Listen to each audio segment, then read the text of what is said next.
শিল্পাস ওয়ার্ল্ডে তোমাদের সবাইকে অনেক অনেক স্বাগত। আজ আমি অনেক দিন পরে চলে এলাম একটা রান্নার ভিডিও নিয়ে। এটা দেখো, তোমরা কে বলো জানি না, আমাদের এখানে রেহা বলে, আবার অনেক সময় চিচিঙ্গাও বলি। তো এখানে দেখো আমি চিচিঙ্গাগুলোকে গোল গোল করে কেটে নিয়েছি, আর একটুখানি পেঁয়াজ নিয়েছি, মানে মাঝারি সাইজের একটা পেঁয়াজ নিয়েছি আমি। তো এখানে দেখো আমি কড়াইতে তেল দিয়ে দিলাম।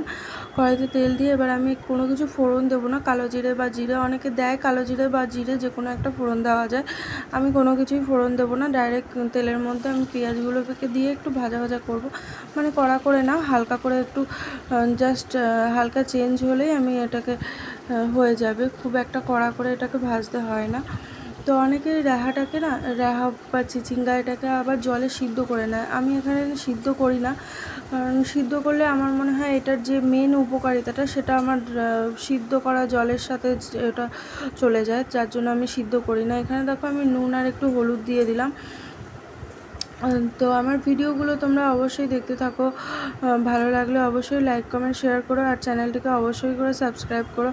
আমি আজকে অনেক দিন পরেই রান্নার ভিডিওটা আনলাম, খুব একটা মাঝখানে রান্নার ভিডিও খুব একটা আনা হচ্ছিল না। তো এখানে দেখো আমি চিচিঙ্গাগুলো দিয়ে দিলাম, আর একটা লঙ্কা আমি মাঝখান দিয়ে ভেঙে দিয়ে দিয়েছি। বেশি একটা ঝাল দেবো না, কারণ আমার ছেলেও খাবে, তো তার জন্য আমি এখানে দেখো ঢাকা দিয়ে দিয়েছিলাম। তো ঢাকা কিছুক্ষণ পরে আমি উঠিয়ে দেখলাম যে হয়ে গেছে কিনা। তো দেখো অনেকটাই সিদ্ধ হয়ে গেছে, আর একটু সময় লাগবে, আর একটু সময় ঢাকা দিয়ে আমি এটাকে রেখে দেব।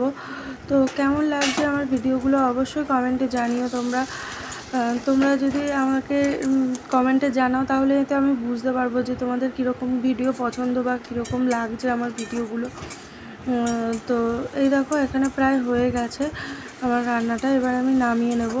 আর একটু সময় আমাকে এটাকে নাড়বো, বেশ একটু শুকনো শুকনো হবে। তো এখানে দেখো আমি নামিয়ে নিয়েছি। আমার এটাকে দেখতে অনেকটা লাউ ঘন্টের মতো লাগছে, বাট এটা লাউ ঘন্ট না, এটা চিচিঙ্গার ছেচকি।